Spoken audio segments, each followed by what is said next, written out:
Bonjour à tous. Moi, je m'appelle Marie-Pierre Amadio, je suis donc psychologue au CREPS de Toulouse. On m'a demandé d'intervenir sur la blessure. Je peux vous dire que j'ai longtemps réfléchi à comment j'allais aborder ce sujet qui est quand même extrêmement vaste, qui fait partie de la vie du sportif. Parce que clairement, quand on fait du sport, que ce soit du sport à bon niveau ou à haut niveau, ou en tout cas du sport quotidiennement, on va être confronté dans sa vie d'athlète à des douleurs ou à des blessures. Moi, j'ai eu deux pratiques, deux lieux en tout cas, plusieurs, mais en tout cas deux lieux où on a beaucoup travaillé sur la blessure. J'ai travaillé 6 ans en centre de rééducation du sportif, donc où clairement c'était un lieu qui était vraiment ciblé pour l'athlète blessé. Et là, ça fait une dizaine d'années que je travaille au CREPS de Toulouse, où la blessure effectivement fait partie de leur vie. Et l'accompagnement est quand même un peu différent. Et je voulais partir de ça, c'est-à-dire vous expliquer que en fonction de l'endroit où vous rencontrez l'athlète, la prise en charge, elle peut être quand même assez différente. Donc la prise en charge d'un sportif blessé dans un centre de rééducation du sportif, donc c'est un lieu qui peut ressembler au CERS à Cap-Breton ou dans des cliniques où voilà, moi je travaillais à Medipol-Garonne, donc je suis toulousaine, ça s'entend peut-être, qui est une clinique toulousaine dédiée au sport et qui a son propre centre de rééducation. Les patients que je recevais, c'était des patients blessés, mais dont la blessure nécessitait un arrêt sportif. Et ça, c'est quelque chose qui est important, c'est qu'on verra après que parfois, le sportif, il est blessé, mais il n'est pas arrêté. Donc quand je les rencontre, hein, quand je les rencontrais, en tout cas dans ce cadre-là, les sportifs étaient blessés, arrêtés, souvent après une intervention chirurgicale.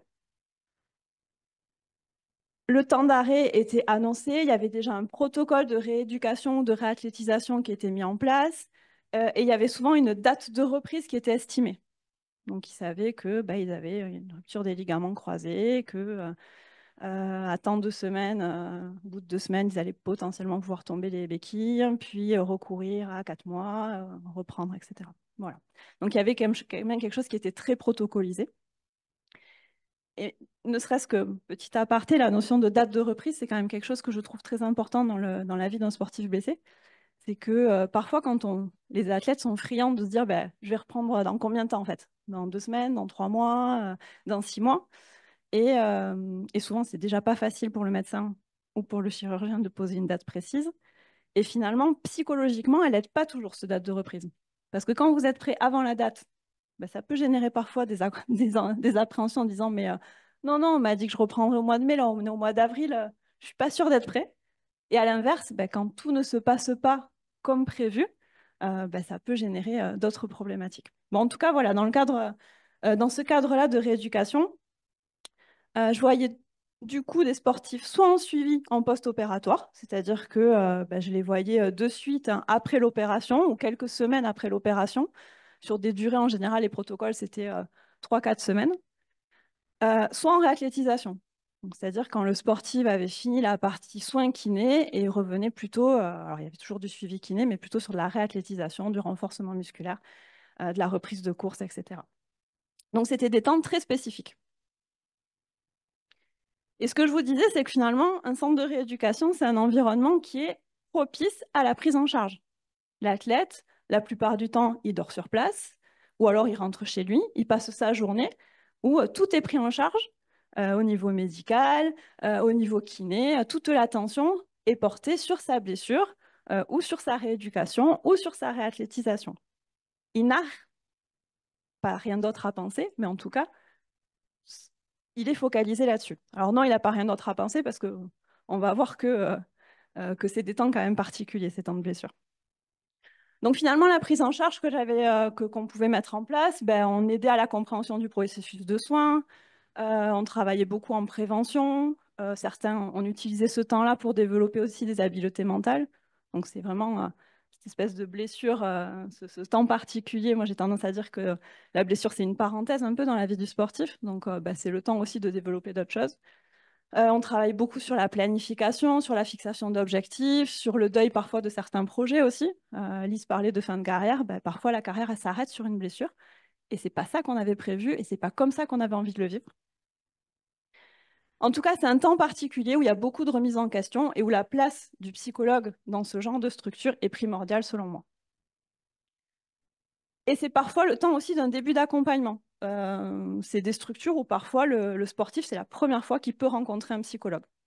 Donc c'est aussi une nécessité qui permet de travailler, de permettre d'orienter vers des spécialistes aussi en sortie d'hospitalisation, ou de travailler aussi pas mal sur les appréhensions, notamment quand il y a la reprise de la marche, par exemple. Je pense beaucoup aux ligaments croisés, aux ruptures des ligaments croisés antérieurs, parce que voilà, c'est quand même quelque chose qui est très protocolisé.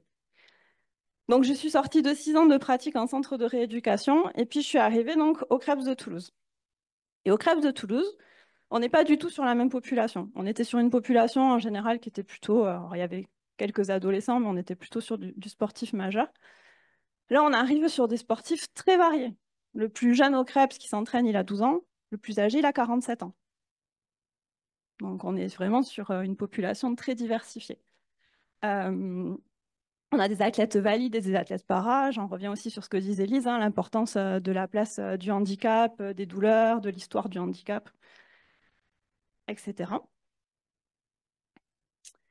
Nos sportifs, pour les mineurs, la plupart vivent au CREPS, sont internes, certains sont externes, mais en tout cas, ils vivent au CREPS. Et pour la majorité, ils s'y entraînent quotidiennement. C'est-à-dire que ceux qui ne vivent pas là, notamment les, les plus de 18 ans ou d'autres athlètes, ils viennent sur site quotidiennement. On est face à des blessures qui nécessitent un arrêt complet, un peu comme on a vu en rééducation, ou pas. C'est-à-dire qu'on est face à des blessures pour lesquelles parfois la pratique elle est poursuivie, mais elle est limitée. C'est-à-dire je pratique blessé ou je pratique avec des douleurs ou je n'ai pas le choix que de pratiquer là parce qu'il y a une échéance à venir. Et je pense par exemple à l'approche d'échéances internationales, voire là on sort des Jeux Olympiques. Il y a eu pas mal d'accompagnements qui ont été faits de sportifs qui étaient au quotidien avec des douleurs, avec des blessures, et comment médicalement, psychologiquement, on gère cette limitation et malgré tout, on continue la pratique. On est sur des blessures qui sont variées, donc voilà, pas comme dans un centre de rééducation, et parfois même pour lesquelles l'athlète ne consulte pas. C'est-à-dire que moi, j'ai des athlètes, et on verra sur certains cas, qui sont blessés mais qui ne vont pas voir le médecin par peur d'un arrêt sportif, par peur que le médecin pose, là, en fait, tu as 2 semaines d'arrêt. Mais ça, c'est pas possible. Donc, on est face des fois à des athlètes qui ne consultent même pas au niveau médical. C'est des athlètes que je peux voir à tout moment de la blessure ou pour d'autres motifs. Et j'ai essayé, c'est ce que vous allez voir, j'ai essayé de vous donner quelques cas pour vous montrer que finalement, le motif de consultation, c'est pas toujours bonjour, je suis blessée et ça va pas. C'est que parfois, j'ai des athlètes qui arrivent pour complètement un autre motif. Et on se rend compte que finalement, il y a une blessure derrière qui engendre d'autres problématiques. Nous, on a des collégiens, des lycéens, des étudiants et des personnes qui sont dans la vie active. Donc voilà, d'où le plus jeune, 12 ans et le plus âgé voilà, qui travaille. Et le CREPS, finalement, quand je me suis posée pour réfléchir à cette intervention-là, ce n'est pas un environnement qui est propice toujours à une prise en charge d'un sportif blessé. C'est un environnement qui est propice à l'entraînement et à l'optimisation de la performance. C'est-à-dire qu'aujourd'hui, même nos sportifs parfois blessés, quand ils n'ont pas de soins, ils vont à l'entraînement. Parce que je fais de la natation artistique et qu'il ne faut pas que je perde la chorégraphie de vue quand je vais reprendre, parce que je ne peux pas marcher, mais je vais faire du shoot assis, parce que, voilà, contrairement à ce que peut vivre un athlète dans un centre de rééducation. Et ça, je pense que c'est quand même, dans la prise en charge d'un athlète, quand vous êtes psychologue, je pense que c'est quand même quelque chose de central. De se dire dans quel environnement l'athlète évolue. L'athlète dans un CREPS, tout est fait pour qu'il puisse s'entraîner et tout est organisé quand tout va bien, quoi. Alors quand il est blessé, oui, il y a un service médical, oui, il y a des médecins, oui, il y a des kinés, mais vous sortez de la normalité. Vous sortez de ce qui est classique au quotidien, de ce que vivent les autres.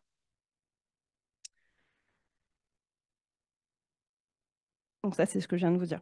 Donc j'ai fait le choix aujourd'hui de ne pas rentrer forcément en détail sur des accompagnements, mais de vous parler de quelques cas de sportifs blessés pour vous montrer un peu ben, qu'est-ce qui va faciliter le moment où l'athlète va prendre rendez-vous avec un psychologue pour être accompagné, qu'est-ce qu'on peut mettre en place sur certains cas. Mais je rejoins un peu ce que disaient Damien et Lise. Chaque cas est vraiment très différent et il n'y a pas de toi, tu es blessé, donc on va mettre ce protocole-là en place. Il y a vraiment différents éléments à prendre en considération dans la prise en charge d'un sportif. Donc, je vais vous parler d'un cas assez classique, hein, donc une footballeuse de 17 ans qui est suivie sur de l'accompagnement à la performance. Donc, on avait entamé depuis quelques mois un accompagnement sur ben, mieux communiquer. Voilà, il y avait pas mal de conflits sur le terrain, de conflits entre les filles. Et voilà, c'était comment elle pouvait travailler sur sa communication au sein de l'équipe et sur pas mal d'éléments qui allaient lui permettre, elle, d'être performante. Et puis, en cours de suivi d'accompagnement psychologique, ben, elle se blesse. Donc, rupture du ligament croisé antérieur du genou. Et, euh, et finalement, ben, l'accompagnement s'est poursuivi avec d'autres thématiques, mais l'accompagnement qui avait déjà commencé s'est poursuivi. C'est-à-dire qu'on a fait à peu près une dizaine de consultations entre ben, le moment quasiment, elle m'appelle 3 jours après s'être blessée, jusqu'à la reprise de la course à pied et la reprise donc ben, de sa pratique.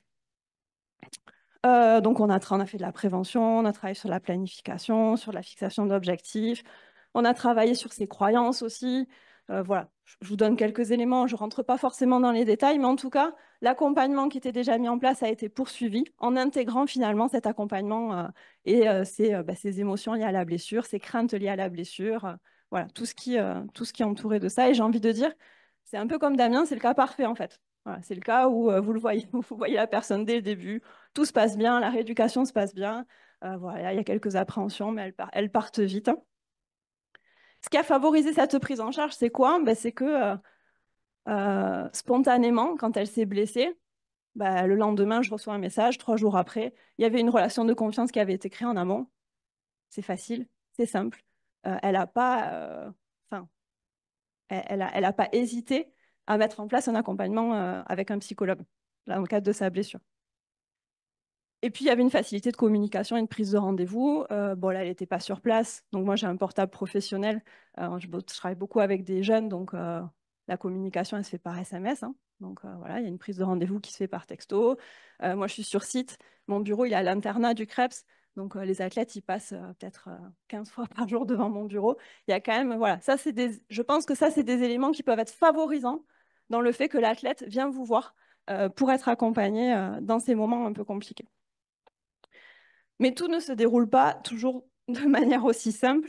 Et donc voilà, je voulais vous présenter aussi d'autres cas. Le cas par exemple d'un boxeur de 24 ans qui vient pour des symptômes anxieux à la reprise. Donc c'est un athlète qui a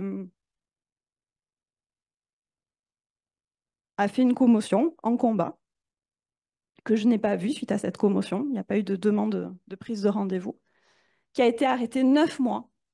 Donc 9 mois sans pratique de boxe, avec des symptômes, Lise en parlait tout à l'heure, des maux de tête, des vertiges, des difficultés à se concentrer. Donc vous imaginez bien que ça a eu un impact et des retentissements ben, dans sa vie d'étudiant, dans sa vie perso. 9 mois, c'est une saison aussi. Donc 9 mois à pas boxer. Cet athlète, il reprend, moi quand je le vois, il a repris il y a 3 semaines. Et ça peut questionner, mais une semaine après, il a ses qualifications pour les championnats de France. Donc moi, quand je le vois, c'est un peu l'urgence vitale en mode, ben, en fait, là, je suis sur le ring, j'ai peur. Et en fait, dans une semaine, je dois faire 4 combats qui vont déterminer la saison à venir. Donc, si je ne me qualifie pas au championnat de France, ben, je revis une saison vide. Nickel, je suis magicienne. Donc, pareil, hein, je ne rentre pas dans les détails. Vous doutez bien que l'entretien n'a pas été bonjour, j'ai peur, j'ai ça, qu'est-ce qu'on met en place, hein. C'est un entretien qui a duré 3/4 d'heure, 1 heure. Mais ce qui en ressort, voilà, c'est que c'est un athlète qui a peur de prendre des coups à la tête et d'avoir mal, donc il relève de son vécu, hein.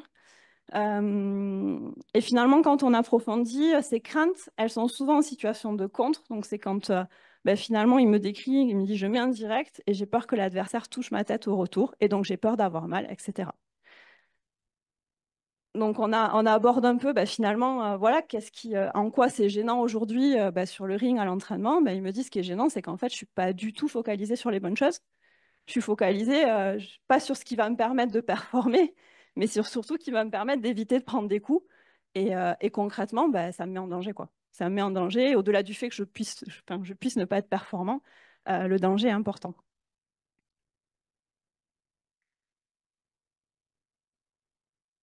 La première chose, et qui je trouvais primordiale quand on accompagne des sportifs blessés, c'est de s'assurer du feu vert médical. Des sportifs qui ont des appréhensions, il y en a énormément. Et les appréhensions, bah, ça reste quand même quelque chose de normal, hein. Quand vous êtes blessé dans votre pratique, bah, logiquement, quand vous reprenez, vous pouvez avoir des appréhensions. Mais on s'assure que qu'il y a le feu vert médical. Il y a beaucoup d'athlètes que je reçois qui me disent bah, j'ai peur. OK. Et concrètement, le médecin, il est OK? Ah non? Bah ouais. Ouais, forcément. Le médecin n'est pas OK. Qu'est-ce que tu veux être en confiance? Il y a quand même de grands risques. Tu prends quand même des risques. Voilà. Donc, s'assurer du feu vert médical, ça, je pense que c'est quand même une priorité. Et c'est ce qui a été fait. Donc, toujours pareil, voilà, l'athlète vous dit que oui, l'entraîneur vous dit oui, oui. Je lui dis, bah, quand même, je vais me rapprocher du médecin pour qu'il m'explique un peu, est-ce que tu es OK pour ça? Oui, oui. Voilà. Donc, feu vert médical, effectivement, il avait vu tous les spécialistes hein, et il n'y avait plus aucun risque, ni aucun symptôme lié à sa commotion. Et donc, on a fait le pari un peu de travailler sur une technique d'exposition. Donc, je rejoins un peu ce que disait Damien tout à l'heure. Ben, ça a été comment, en une semaine, on peut s'exposer à des situations qui sont anxiogènes et permettre du coup de se rendre compte que ça passe, ou au contraire, de se dire, ben, en fait, non, ça ne passe pas et ce n'est pas possible. Donc, on a travaillé avec cet athlète sur ben, me lister concrètement les situations rencontrées à l'entraînement qui généraient du stress, qui généraient de l'anxiété. On a travaillé avec l'entraîneur aussi à comment mettre en place ces situations à l'entraînement dans un délai aussi court, sachant que ça allait le mettre dans une situation d'anxiété intense, que ça allait forcément être coûteux en énergie. Euh, et voilà, et voilà. Donc on a passé à peu près une semaine de travail comme ça. C'est l'entraîneur qui a repris le lead là-dessus, moi en support. Il y a un accord commun qui a été fait entre l'athlète et l'entraîneur à tout moment, on pouvait refuser de le présenter, ou à tout moment du combat, parce que l'entraîneur était dans l'angle, l'entraîneur pouvait jeter l'éponge. C'est-à-dire que si l'entraîneur percevait que l'athlète n'était pas focalisé sur les bonnes choses ou se mettait en danger ou avait trop d'appréhension, c'était OK de dire stop. Ce qui a favorisé cet accompagnement, c'est que c'est quelqu'un qui me connaissait, qui avait déjà été suivi en amont, que je voyais en SMR depuis plusieurs années. Donc, je reviens aussi sur ce qui a été dit en amont, mais le fait que les athlètes aient un premier contact avec un psychologue, c'est quelque chose qui favorise aussi le fait qu'ils viennent vous trouver. Et surtout, l'athlète, la première chose qu'il vient me voir, il me dit, mais en fait, là, ça fait 3 semaines que j'ai tout essayé. Et en gros, je perçois aucune autre solution à part toi, quoi. Alors moi, pas moi, Marie-Pierre Amadio, hein, moi dans mes compétences en psychologie, hein, d'accord. Euh, donc voilà un exemple d'accompagnement, mais souvent, ce cas juste pour vous dire que finalement, souvent, euh, des athlètes, on ne les voit pas pendant la blessure, on les voit lors de la reprise, quand il y a de l'appréhension. Et quand finalement, ben, leur pratique est encore limitée, malgré le feu vert médical, et malgré que physiquement, ben, tout va bien, quoi.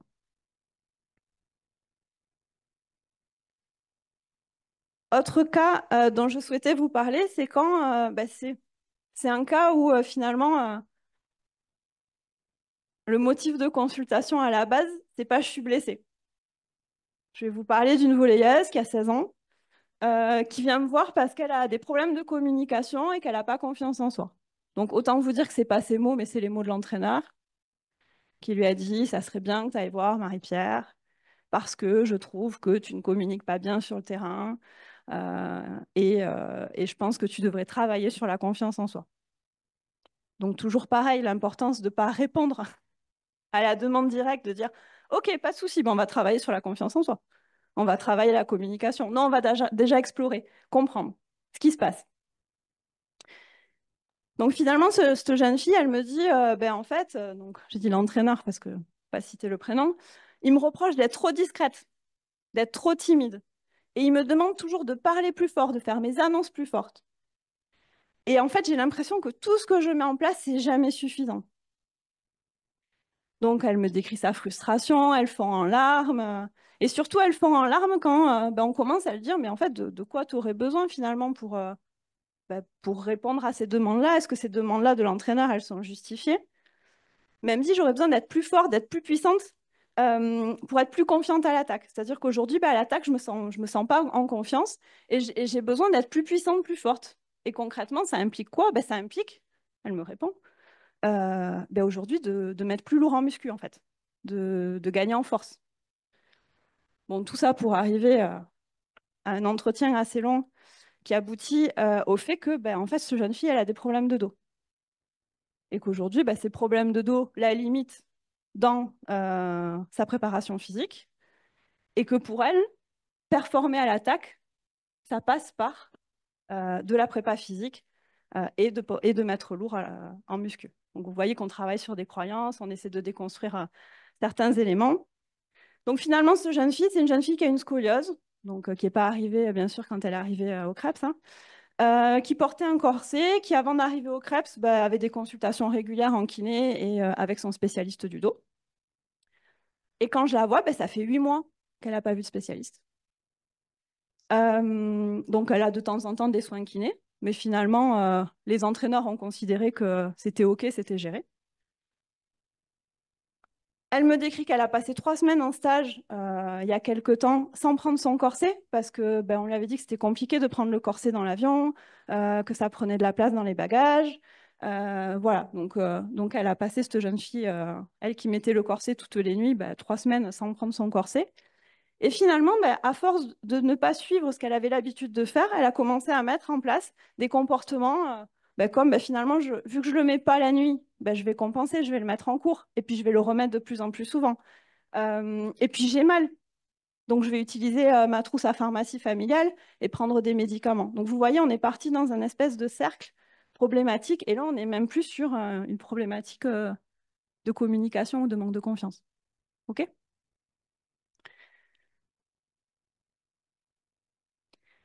Donc, voilà, on a travaillé, on a essayé d'identifier le problème, de comprendre, on a travaillé pas mal sur les croyances. La priorité, ça a été de communiquer avec l'entraîneur. Donc, moi, dans ce genre de situation, quand on arrive à être d'accord et à identifier finalement quelle est la priorité de travail, et pour moi, la priorité à ce jour-là, elle n'était pas psychologique, hein, elle était médicale, elle était dans la compréhension du staff de ce qui se passait chez elle.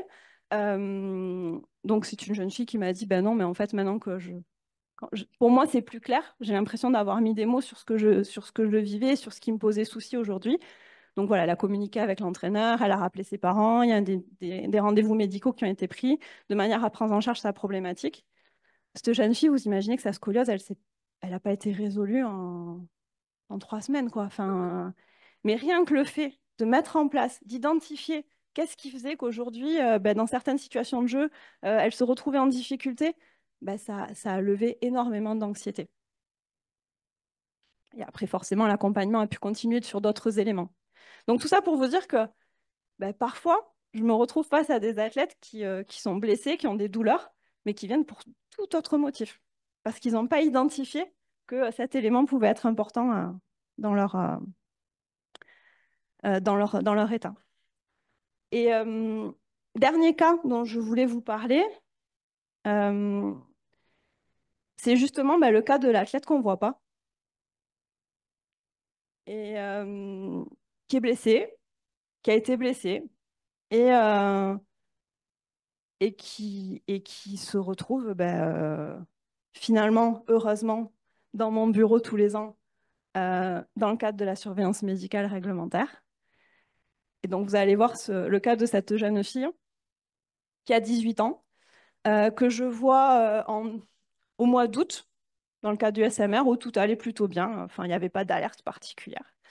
Et que je revois l'année d'après, au mois de septembre. Donc, je la revois 13 mois après le dernier SMR. Et là, elle me décrit, enfin, je ne vois plus du tout la même personne en face de moi. Elle s'est blessée en début d'année, donc un mois après notre rendez-vous. Elle me dit qu'elle a eu un arrachement de 2 ligaments de la cheville. Qu'un mois après, elle a été opérée. Donc opérée, finalement opérée chez elle, retour chez elle. Elle a passé un mois chez elle et qu'elle a repris 5 mois post-op, donc novembre, décembre, janvier, février, mars, voilà, au mois de mars. Voilà. Moi, je la revois, du coup, vous voyez, en août l'année d'après. Elle me décrit une année vide, où elle décrit des crises d'angoisse. Des réveils qui de plus en plus deviennent des réveils avec la boule au ventre et des matins où elle n'arrive pas à se lever. Une fatigue importante, une prise de poids. Donc souvent, quand on est blessé, on n'a pas sa pratique sportive habituelle. Donc il y a une relation au poids, au corps qui peut être particulière dans le temps de blessure, notamment quand on est sur des blessures longues. Donc c'est une jeune fille qui n'avait pas forcément d'insatisfaction corporelle avant, mais elle prend du poids. Donc voilà, pas mal d'insatisfaction corporelle. Elle commence à mettre en place des restrictions alimentaires, elle commence à compter les calories, etc., etc. Et elle bascule sur un trouble du comportement alimentaire. Elle me décrit une humeur triste, des insomnies, une perte de plaisir pour quasi toutes les activités et les pratiques. Et finalement, une baisse de confiance en soi. Et lors de la reprise, vous vous doutez bien que la reprise sportive ne s'est pas bien passée au mois de mars-avril. Donc, cette jeune fille, on est passé complètement à côté. Elle n'est pas venue nous solliciter. Autre élément de contexte, cette jeune fille, c'est la première année, c'était sa première année de fac. Donc, en gros, elle est sortie de l'internat, d'un lycée, d'un milieu classique. Première année de fac, où elle rate un mois de cours puisqu'elle est rentrée chez elle pour se faire opérer. Première année en appart, donc première année où elle doit gérer ses courses, ses repas, vous imaginez bien. Facteur supplémentaire, son petit ami en cours d'année est parti à l'étranger parce qu'il a eu une proposition sportive, donc elle s'est retrouvée en plus seule. Et puis pour rajouter, vers la fin de l'année, elle a vécu plusieurs deuils dans la famille. Donc tout ça pour vous signifier, je pense, l'importance de la surveillance médicale réglementaire, l'importance d'en voir un lien. Mais voilà, ce qui a été problématique, c'est la prise en charge tardive de ces problématiques en santé mentale. Et des sportifs comme ça, on en voit pas mal.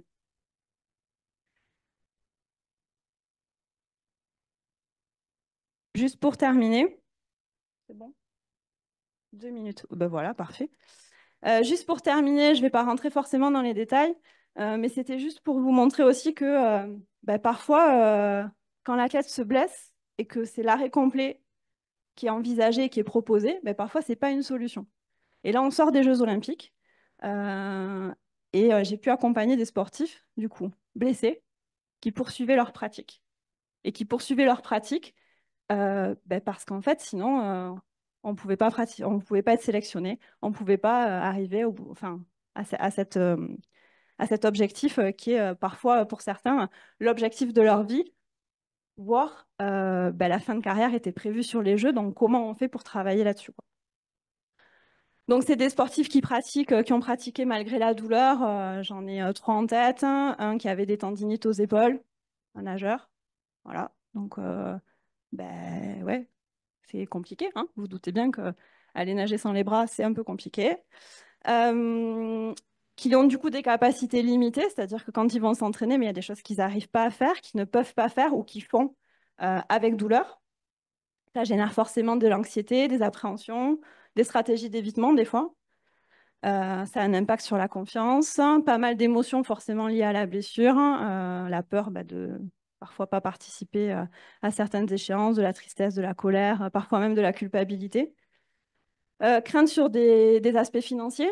Quand vous avez des gens qui vous suivent financièrement, si vous ne participez pas à des échéances sportives, ça a un impact. J'ai le souvenir d'une athlète sur une échéance qui prépare une échéance internationale qui me dit, mais moi là, je suis blessée, mais si j'y vais pas, derrière, j'ai pas ma bourse en fait.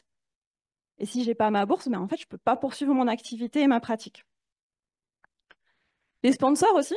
Voilà, les jeux ont vu faire apparaître dans certains sports du sponsoring. Mais du coup, si je suis blessée, aujourd'hui, il y a toute une médiatisation, il y a tout un aspect financier autour de moi. Ça veut dire que là, je vais dire quoi à mes sponsors que je peux pas, que je les lâche. Ça peut avoir un impact sur le projet de l'équipe quand vous faites un sport co. Moi, je suis blessée, mais du coup, mon équipe, en fait, si je suis pas là, il n'y a pas d'équipe. Donc, comment concrètement on fait? C'est-à-dire que je mets à mal mon projet, mais je mets aussi à mal le projet de mon équipe. Ça peut avoir un impact sur la famille. Voilà, on a des athlètes qui sont dans la vie active, hein, qui ont embarqué leur famille depuis une Olympiade, voire deux Olympiades, voire plus. Et comment je fais quand à 2 mois, je me retrouve en difficulté sur ce projet-là? Bref, ça a des impacts sur la planification des tournois parce que il y a certains sports où vous avez besoin de faire un nombre de tournois ou d'avoir un certain nombre de performances à certains tournois pour être en sélection olympique. Et ça a aussi un impact sur la perception du staff, la perception de la fédération. Vous devenez un peu l'athlète tir au flanc. Vous savez, celui qui fait pas toutes les séances, euh, celui qui se plaint. Euh, c'est pas une bonne image quand même. Enfin, vous préparez les Jeux Olympiques. Voilà. Donc vous voyez, j'ai cité ce qui me venait en tête. Hein. J'ai pas fait quelque chose de très global en fonction des cas que j'ai pu rencontrer. Mais voilà, il faut quand même être sensibilisé au fait que la blessure chez un sportif, ça remet en question beaucoup de choses. Ça peut avoir beaucoup de conséquences et que finalement, l'accompagnement, il est parfois important. Donc, en gros, l'état psychologique est variable au cours de la récupération, ça, il faut le savoir. Il y a vraiment une évolution de l'état psychologique de l'athlète. Généralement, quand tout se passe plutôt bien, les symptômes anxieux, les symptômes dépressifs diminuent au fur et à mesure que l'athlète récupère, hein, quand les choses se déroulent plutôt bien. Il y a une vigilance à avoir. C'est important de détecter d'éventuels troubles. Vous voyez notre jeune fille qui n'a pas été vue de l'année et finalement qui se retrouve euh, avec un besoin important de suivi. Je pense que s'il y avait eu peut-être une alerte faite de certaines personnes dans son entourage, on aurait pu prendre en charge ces difficultés bien plus tôt et l'importance finalement d'orienter l'athlète. Donc clairement, j'ai conscience que je suis dans une structure qui aide à la prise en charge. On a nos médecins, nos kinés. Ce qu'ils se disaient tout à l'heure, les kinés, c'est une source incroyable. L'athlète, il va se confier facilement au kiné. Le kiné, il travaille en équipe pluridisciplinaire, il nous connaît, il sait qu'il peut nous les envoyer. Le médecin également. On a des relations quand même avec les entraîneurs qui me disent, lui, il m'alerte un peu. On est dans un environnement qui est quand même très propice à la prise en charge. Et pourtant, on ne les voit pas tous. Donc je me dis que dans des clubs ou dans des structures un peu isolées, c'est important finalement de former les entraîneurs, de former le staff de manière à avoir un regard un peu plus alerte et à pouvoir alerter l'athlète, alerter les parents ou orienter si besoin. Je vous remercie pour votre attention. Je vous laisse le château du Crêpes de Toulouse. Si vous avez l'occasion de venir, nous avons un magnifique château en toile de fond. Merci.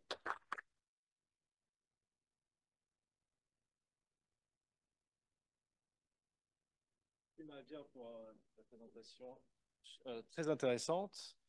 Est-ce que vous avez des questions?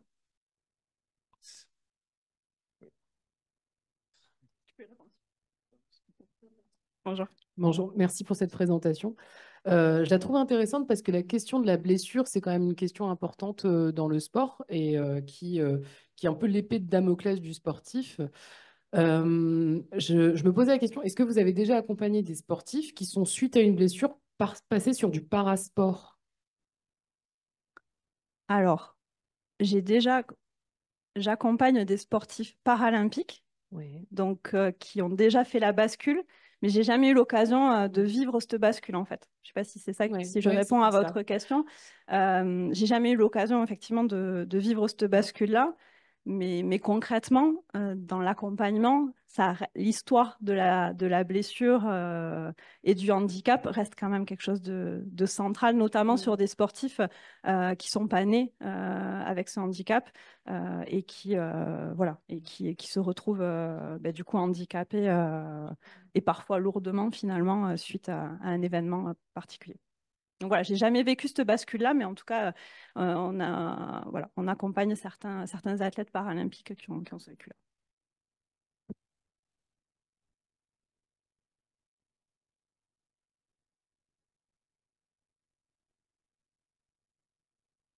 Il est peut-être un peu tôt pour répondre à la question, mais est-ce que vous voyez un effet depuis les JO où il y a quand même des athlètes qui ont mis en évidence l'intérêt de leur travail justement psychologique ou de préparation mentale pour faire face à la compétition? Teddy Riner l'avait déjà fait, mais je pense que régulièrement il en parle. Et puis là, le Léon Marchand en a quand même beaucoup parlé dans ses interviews. Est-ce que vous voyez un effet du coup de ces témoignages-là sur le fait que des sportifs que dans votre institution viennent plus peut-être vous voir, ou est-ce que vous pouvez avoir, vous, des actions de prévention pour ceux qui arrivent dans votre service, dans votre institution? Donc là, aujourd'hui, je n'ai pas l'impression d'avoir plus de prises de rendez-vous suite à cet effet-là. Mais j'ai surtout plus de demandes finalement, soit d'intervention sur la santé mentale pour sensibiliser les coachs, les fédés, etc.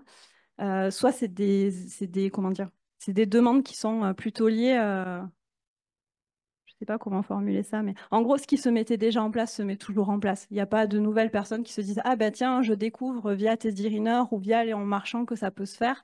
Surtout dans des structures comme le CREPS finalement, où on est déjà identifié. Enfin, il y a déjà du travail qui est mis en place. Donc voilà, j'ai l'impression que c'est plutôt des personnes non expertes qui se disent ah ben tiens, ça existe. Donc on va essayer de se rapprocher. En fait, les CREPS. Les CREPS, c'est peut-être l'INSEP, abritent des maisons régionales de la performance. Donc, c'est rapidement, c'est l'Agence nationale du sport qui a mis ça en place au regard des Jeux à Paris. Et donc, du coup, avant, on avait des missions qui étaient spécifiques sur nos sportifs CREPS. Et maintenant, on est devenu ressource pour tous les athlètes d'une région. Donc, nous, en Occitanie, on a Montpellier, Font-Romeu et Toulouse. Et donc, maintenant, on peut être sollicité peut-être plus par voilà, des personnes qui pourraient être isolées. Mais globalement, c'est un travail qui a été fait par la MRP. Enfin, voilà. Donc, c'est des choses qui sont déjà visibles. Je pense que c'est peut-être plus les médias qui en parlent plus et qui nous sollicitent plus que les athlètes globalement qu'on a sur site.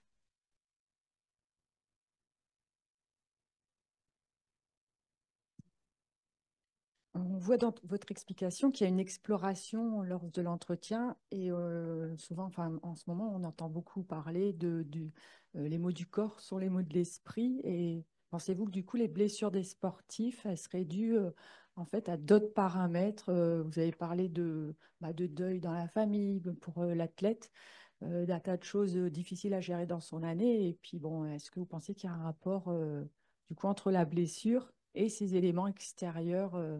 Et par rapport aussi à la pression que les sportifs pourraient subir, justement. Alors, dans le cas de la jeune fille, non, puisque finalement, ces éléments-là sont arrivés, ces éléments contextuels sont arrivés, en tout cas, les deuils, le départ du petit ami sont arrivés après la blessure. En revanche, peut-être que le fait de se retrouver en appartement, de devoir gérer ses courses, de devoir être plus autonome, de rentrer à la fac, qui a un fonctionnement différent. Nous, nos sportifs, ils sont quand même coucounés, quoi. Enfin, ils sont autonomes, mais on leur gère quand même beaucoup de choses. Donc oui, je pense qu'il y a des éléments qui sont favorisants à parfois une survenue de blessure. Enfin, une multitude de facteurs de stress peut pour moi, un athlète qui n'est pas à l'entraînement, enfin on parle d'un boxeur, à l'entraînement, si tu n'es pas focus sur les bonnes choses, c'est voilà, tu prends une sanction assez rapidement, quoi. Je pense qu'un nageur, c'est un peu moins violent, quoi. Si tu n'es peut-être pas concentré, tu prends le mur une fois, bon, c'est un peu moins violent. Donc oui, j'ai envie de vous dire que oui, je pense qu'il y a certaines situations où où le contexte, que ce soit le fonctionnement de l'athlète ou le contexte autour ou certains moments de transition de vie favorisent la survenue de blessures. D'où l'importance de l'exploration et d'où l'importance de ne pas se centrer juste sur ce que va vous demander soit l'entraîneur, parce que quand vous êtes, on en parlait, quand vous êtes en cabinet, vous avez voilà, la personne qui vient vous voir avec sa demande. Mais parfois, nous, dans des structures comme ça, l'athlète, il est dans votre bureau parce que c'est l'entraîneur qui vous a dit qu'il fallait le voir, parce que c'est le médecin qui a dit que ça serait quand même bien de le voir. Et il n'y a pas une première demande qui émerge de lui. Donc voilà, dans quelle mesure, qu'est-ce que j'en fais de ça aussi, quoi. Je vous en prie.